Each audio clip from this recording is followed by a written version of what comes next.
Hello friends, ഇന്ന് ഒരു review ആയിട്ടാണ് വന്നിരിക്കുന്നത്. നിങ്ങൾ തമ്പനെയിലും അതുപോലെ ടൈറ്റിലൊക്കെ കണ്ടതുപോലെ തന്നെ നമ്മൾ JBLൻ്റെ ഒരു ഹെഡ്ഫോണിൻ്റെ റിവ്യൂ ആണ് ചെയ്യുന്നത്.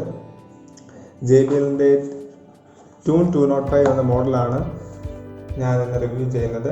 നമ്മൾ വെബ്സൈറ്റ്സിലും ഷോപ്പ് സൈറ്റിലൊക്കെ നോക്കിക്കഴിഞ്ഞാൽ JBL T-205 എന്നാണ് നമ്മൾ കാണുന്നത്. ഇതിപ്പോൾ ഞാനൊരു 2 months ആയിട്ട് ഇത് ഉപയോഗിക്കുന്നുണ്ട്. സോ അതുകൊണ്ട് തന്നെ ഇതിൻ്റെ പ്രോസും കോൺസും എല്ലാം നല്ലോണം പറയാൻ പറ്റുമെന്നാണ് എൻ്റെ വിശ്വാസം. ആദ്യം തന്നെ ഇതിപ്പോൾ ഞാൻ ആൾറെഡി അൺബോക്സ് ചെയ്ത് ഉപയോഗിച്ചതാണ് ഓഫ് കോഴ്സ്. സോ ആദ്യം നമുക്ക് ഇതിനകത്ത് എന്തൊക്കെയാണ് ഇതിൻ്റെ ബോക്സിൽ കൊടുത്തിരിക്കുന്ന ഫീച്ചേഴ്സ് എന്ന് നോക്കാം. ഓക്കെ, അപ്പോൾ ബോക്സിൽ കൊടുത്തിരിക്കുന്നത് എന്താണെന്ന് പറഞ്ഞു കഴിഞ്ഞാൽ ആദ്യം തന്നെ അവർ കൊടുത്തിരിക്കുന്നത് അവരുടെ ബേസ് ക്വാളിറ്റിയെ കുറിച്ചാണ്. ആദ്യം തന്നെ അവർ പ്യുവർ ബാസ് സൗണ്ട്, അതുപോലെ തന്നെ ഹാൻഡ് ഫ്രീ കോൾസ്, പിന്നെ കൊടുത്തിരിക്കുന്നത് ടാങ്കിൾ ഫ്രീ കേബിൾസ് ആണ്. അതുപോലെ തന്നെ ഈസി ടു ക്യാരി ഒരു പൗച്ചും കൊടുത്തിട്ടുണ്ടെന്നാണ് അവർ കൊടുത്തിരിക്കുന്നത്. എൻ്റെ ഈ മോഡലിൻ്റെ ഏറ്റവും നല്ല ഫീച്ചേഴ്സ് ആയിട്ട് അവർ പറയുന്നത് ഇതിൻ്റെ ബേസ് ക്വാളിറ്റി തന്നെയാണ്. അത് തന്നെയാണ് ആദ്യം തന്നെ അവർ ഹൈലൈറ്റ് ചെയ്തിരിക്കുന്നത്. പിന്നെ അവരുടെ ടാഗ്ലൈൻ ഡെയർ ടു ലിസൺ എന്നുള്ളത് അവർ കൊടുത്തിട്ടുണ്ട്. ഇത്രയും കാര്യങ്ങളാണ് അവർ ബോക്സിൽ മെയിനായിട്ടും പറഞ്ഞിരിക്കുന്നത്. ഇനി നമ്മൾ ഇത് അൺബോക്സ് ചെയ്യുമ്പോൾ അകത്ത് കാണുന്നത് ബോക്സിനകത്ത് പ്രത്യേകിച്ചൊന്നുമില്ല. ആകെയുള്ളത് ഈ ഒരു ഇൻഫർമേഷൻ തരുന്ന ഒരു പാംലെറ്റാണ്. അതിനകത്ത് ബേസിക് ഇൻഫർമേഷൻ, അതുപോലെ തന്നെ അത് മാനുഫാക്ചറിങ് ആയിട്ടുള്ള കാര്യങ്ങളാണ്. അതുപോലെ തന്നെ ഒരു ക്വിക്ക് സ്റ്റാർട്ട് ഗൈഡ് കൊടുത്തിട്ടുണ്ട് JBLൻ്റെ തന്നെ, JBL ഹെർമാൻ്റെ. ഓക്കെ, അപ്പോൾ ഇത്രയും കാര്യങ്ങളാണ് നമുക്ക് ബോക്സിൽ വരുന്നത്. നമുക്കിനി നമ്മുടെ ഹെഡ്ഫോണിലോട്ട് തന്നെ പോകാം. ഹെഡ്ഫോണിൻ്റെ കാര്യം പറയുമ്പോൾ ആദ്യം തന്നെ പറയാനുള്ള കാര്യം ഇതിൻ്റെ ക്വാളിറ്റിയാണ്. ബ്രെഡഡ് കേബിൾസ് ആണ് അവർ ഇതിൽ ഉപയോഗിച്ചിരിക്കുന്നത്.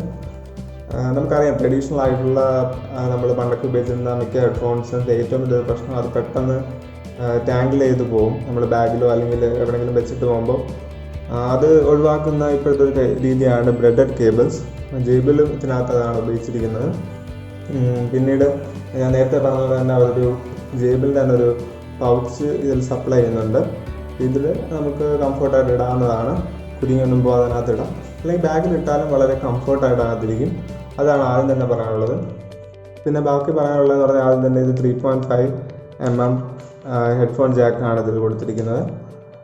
പിന്നെ നമ്മുടെ ഇയർ പീസിൻ്റെ കാര്യത്തിലോട്ട് വരുമ്പോൾ ഇതിനകത്ത് നമുക്കൊരു മെറ്റൽ ഫിനിഷാണ് കൊടുത്തിരിക്കുന്നത്. ബാക്കിയൊക്കെ പ്ലാസ്റ്റിക് തന്നെയാണ്.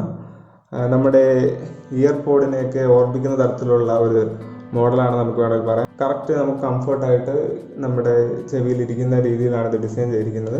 പിന്നീട് വരുന്നത് നമ്മളുടെ മ്യൂസിക് പോസ് ചെയ്യാനും പ്ലേ ചെയ്യാനും ഉള്ള ഓപ്ഷനാണ് കൊടുത്തിരിക്കുന്നത്. അല്ലെങ്കിൽ നമ്മുടെ കോള് റിസീവ് ചെയ്യാനുള്ള ഓപ്ഷൻസ് കൊടുത്തിട്ടുണ്ട്.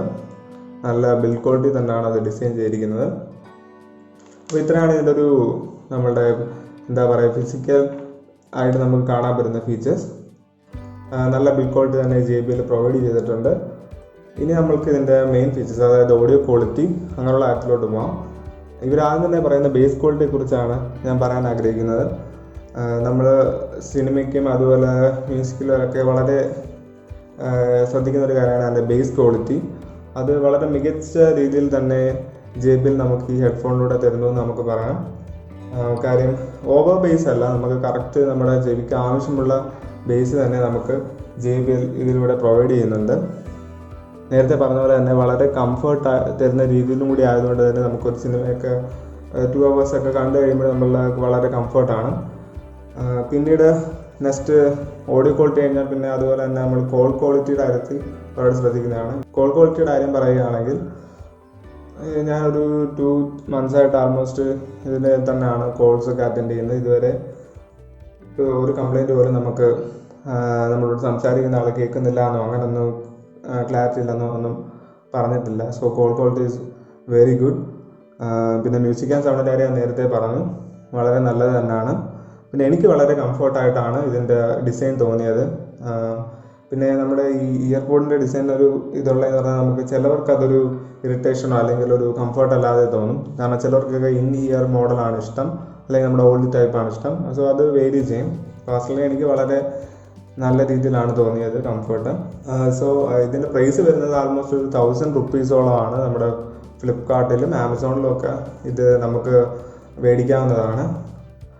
സോ നമ്മൾ തീർച്ചയായിട്ടും ഒരു പുതിയ ഹെഡ്ഫോൺ വാങ്ങാൻ ഉദ്ദേശിക്കുന്നു, വയർഡ് ഹെഡ്ഫോൺ. മേടിക്കാൻ ഉപയോഗിക്കുന്നതെങ്കിൽ നമുക്ക് നോക്കാവുന്നൊരു ഹെഡ്ഫോൺ തന്നെയാണിത്. പിന്നെ എൻ്റെ ഒരു പേഴ്സണൽ അഭിപ്രായത്തിൽ നമ്മൾ ഓഡിയോ ക്വാളിറ്റിക്ക് കൂടുതൽ പ്രാധാന്യം കൊടുക്കുന്ന ഒരാളാണെങ്കിൽ തീർച്ചയായിട്ടും വയേർഡ് ഹെഡ്ഫോൺസ് മേടിക്കുന്നതായിരിക്കും എപ്പോഴും നല്ലത്.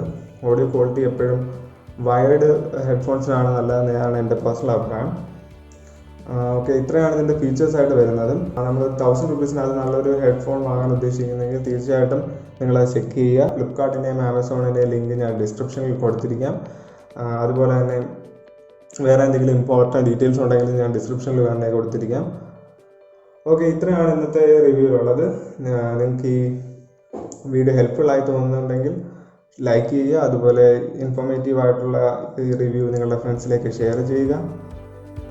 അതുപോലെ തന്നെ ഇമ്പോർട്ടൻ്റ് ആണ് നിങ്ങളുടെ സജഷൻസും ഐഡിയാസും ഒക്കെ താഴെ കമൻറ്റ് ചെയ്യുക.